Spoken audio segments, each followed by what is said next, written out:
CityWorks Expo is a collaborative, co-creative, and multidisciplinary idea exchange and festival conference that happens each fall in Roanoke, Virginia. By day, attendees are immersed in thought-provoking presentations, riveting performances, and engaging dialogue. By night, the conference continues with after-hours networking opportunities during street festivals, parties, and musical events. To learn more about Expo, visit cityworksexpo.com. Expo 2014 was made possible by these fine sponsors. Well, internationally renowned. That's what I'm saying. Come on. That's a little much. That's what happened to you at Expo.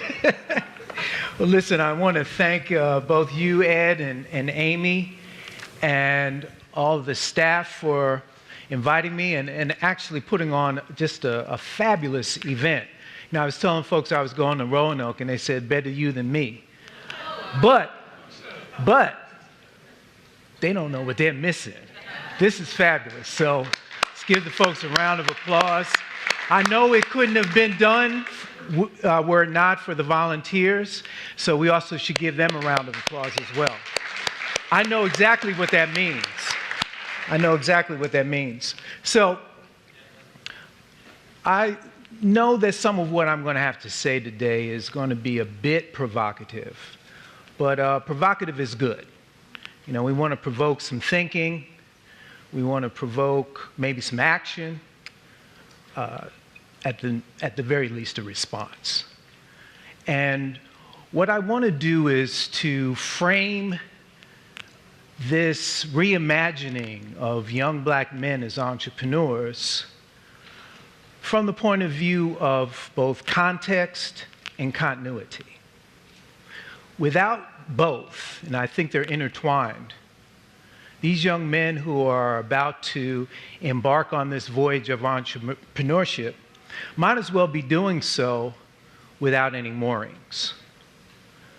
So, before we get into that, let's look at City Startup Lab's overarching mission, its grand vision. And that is to stimulate entrepreneurial activity and innovation within inner city America. Now, I know that's a lofty goal, especially in light of the fact that rarely do we default to the inner city when we think of entrepreneurship. Instead, this is the popular face of the entrepreneur. And we all know too well that while a digital divide persists in our communities, I contend that an entrepreneurial divide exists as well. We're often on the sidelines, watching the parade go by. And rather than have us look at the inner city from that perspective, what if we were to position it such that capital looked to the inner city instead of always going offshore, looking to the next new emerging market? I mean, think about it. The accumulated wealth of African Americans would classify it as in the top 10 GDP worldwide. So we're not talking about chump change here, okay? And the thing that I think is important to look at is when we see folks or a population that has typically been marginalized as it relates to access to capital or creating real generational wealth, how do we pivot? How do we begin to pivot? Well, young black men as entrepreneurs is not a bad idea. It's not a bad place to start, in my estimation. But the rationale for City Startup Labs has less to do with creating a new class of entrepreneurs. It really has more to do, with addressing a conundrum that I believe has affected this country since emancipation. And that is, what do we do with our young black men? What do we do with them? This is a perplexing question that has been laid out in stark reality by Michelle Alexander in her book, The New Jim Crow. And if you guys haven't read that, you need to pick up a copy of it. This is a question that keeps coming up over and over and over again with almost metronomic regularity. And I think that it will continue to do so. In fact, I call it the 5,000-pound bale of cotton in the room. All right? So what do? I think a good place to start is with our own perspective and our own perceptions about these young men and what their capabilities and capacity is. And at the same time, these young men are looking at themselves and looking at themselves within the context of this society.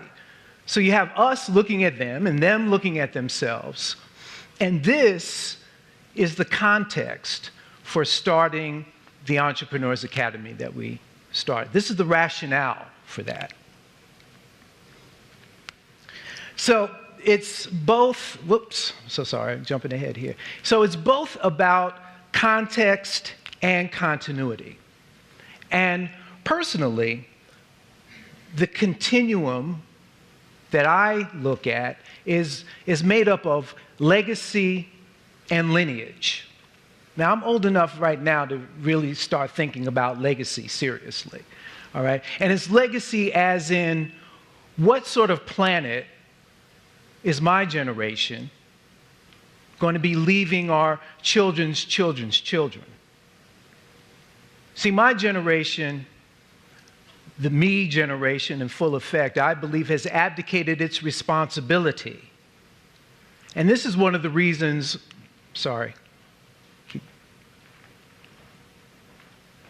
and this is one of the reasons why we have this disconnect from our moorings, I believe.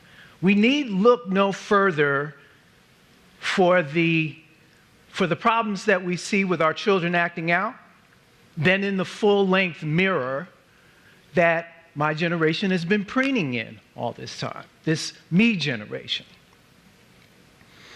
But you see, I've had the privilege, the great privilege, of a tremendous lineage and legacy. I've had the privilege of working for and being mentored by some of America's greatest black entrepreneurs. Advertising and media mavens, my chosen profession. The likes of Jonathan Blount, who is the original publisher and one of the founders of Essence magazine, and John Johnson from Ebony and Jet fame, Reagan Henry, Ben Wright, Gene Jackson, and on and on. I could go on and on about these folks who were tremendous entrepreneurs in their own right. And then I've also had a great lineage, all right, that extends back to before the first graduating class of Spelman College. As a matter of fact, that's my great-grandmother in the middle of that old picture there. And my uncle, who was a Tuskegee Airman, all right? So we've got this kind of legacy and lineage that I'm working with. So having been on the heels of the civil rights movement, being active in the cultural nationalist movement, and coming of age in the Black Power movement, how could I not leverage this legacy on behalf of a new crop of entrepreneurs? And with each new class that we nurture, that we spawn, we're also creating a new set of role models who can undermine this vicious and entrenched paradigm, toxic paradigm that we have about young black men. And it's within this context, that these young guys can see that they're part of a continuum of black folks that have been taking care of business and have been making a difference. Now, speaking of taking care of business, pre-Great Recession, 2002 to 2007, we have seen that the growth of black business has outstripped that of the national average by nearly 3 times, or over 3 times. Right? In addition to that, the revenues that were generated during that period grew by 55% to nearly $140 billion. That's billion with a B. And then also, it was during that period that young black men 18 to 34, which is our target demographic, were 3 times more likely to start a business than their white counterparts. So let's take a look at the City Startup Labs model. And we start first with 3 very practical considerations. Number 1, it needs to be accelerated. We want to get them in and get them out, almost boot camp, like in boot camp fashion or training camp fashion, which is what a lot of these guys can relate to. Number 2, it needs to be both progressive and layered. In other words, they sequence through the program, but at the same time, we're building business acumen on top of a solid foundation. And lastly, we need to be able to support rapid enterprise deployment. In other words, we want them to take these great ideas that they have and see whether or not the market has the same idea about what your idea is. So we want them to test those ideas in the marketplace, get them out there quickly, and pivot if they have to, much like the lean startup model that many of us have heard about. So we launched the pilot this January in Charlotte, North Carolina, with a cohort of 25 student entrepreneurs. And we did this in collaboration with our principal partner, which is the Urban League of the Central Carolinas. And in the first of the 4 modules, we start with what I call cultivation. And here we're looking at who you are, why you are where you are. We want to address some reconditioning of thinking, reconditioning of the notion of where you're at within this society and what your possibilities are.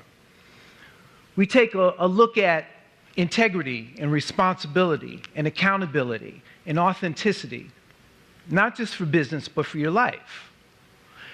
Then we progress to the preparation module. And here we delve in a little deeper. We're looking at the entrepreneurial mindset. You say that you want to take on this role as entrepreneur, but what does that really mean? What are some of the challenges and the rigors, the hurdles that you're going to encounter? We heard about critical thinking before. What kind of critical thinking is required to be an entrepreneur? And how about trying on leadership?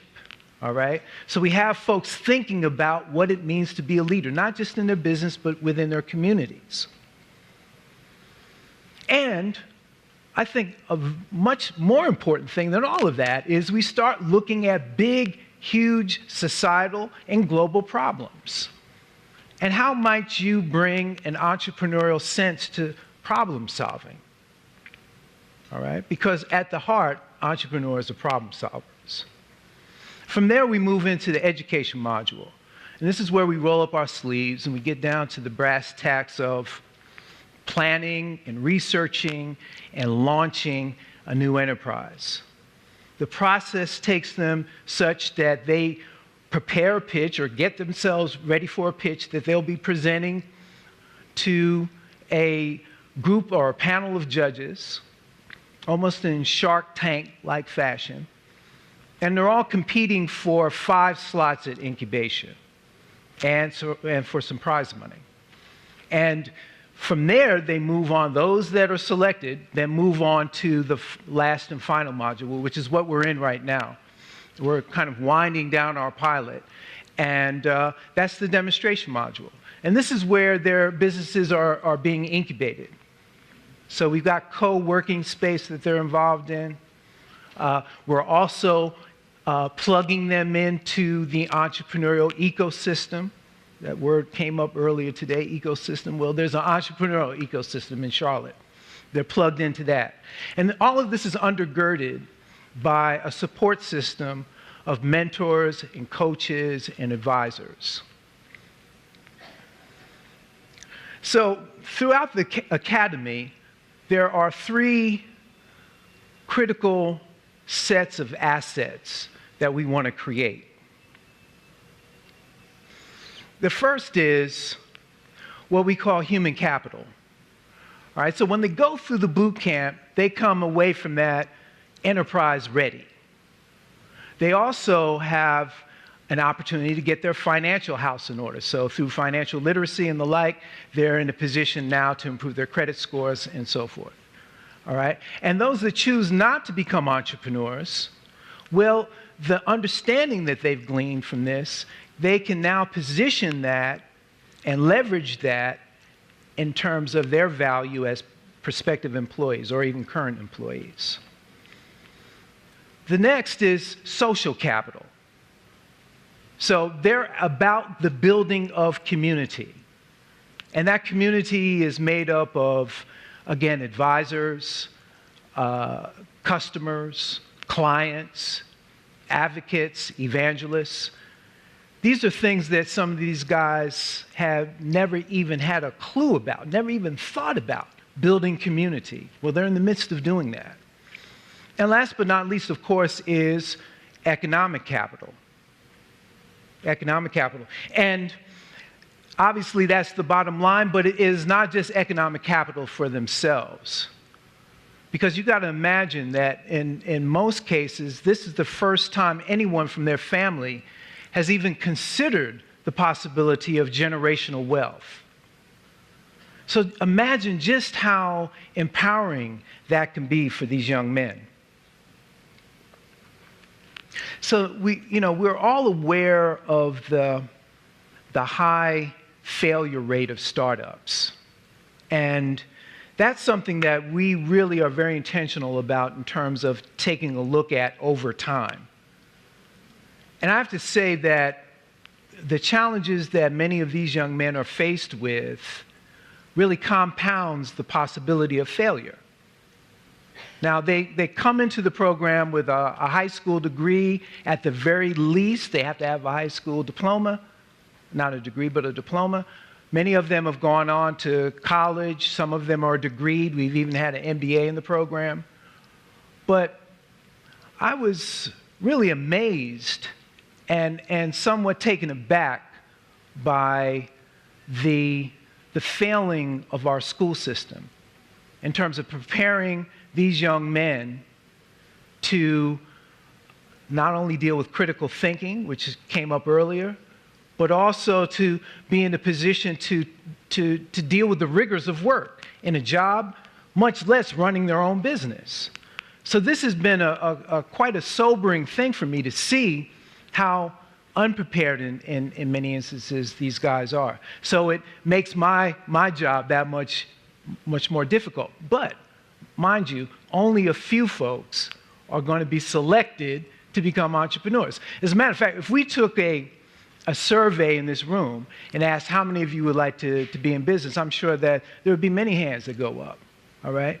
But as we know, only a few are chosen. If it were that easy, ... right? So nevertheless, we want to see how these businesses do over time.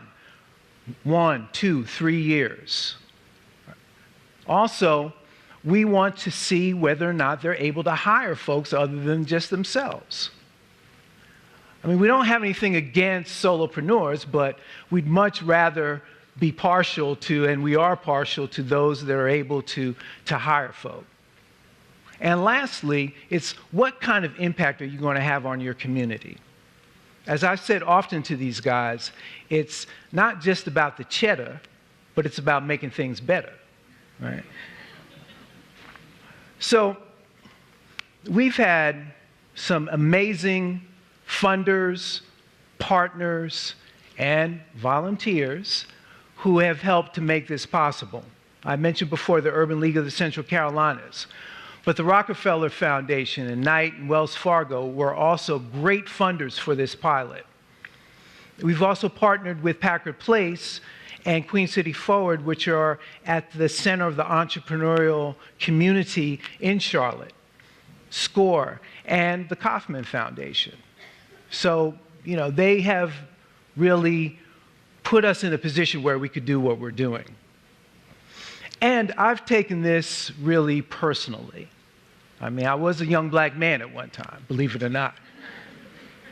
And it's been important for me to bring the experience that I have, the understanding, the insights that I have, to bear on behalf of these young men, many of whom have been vilified or demonized far too often.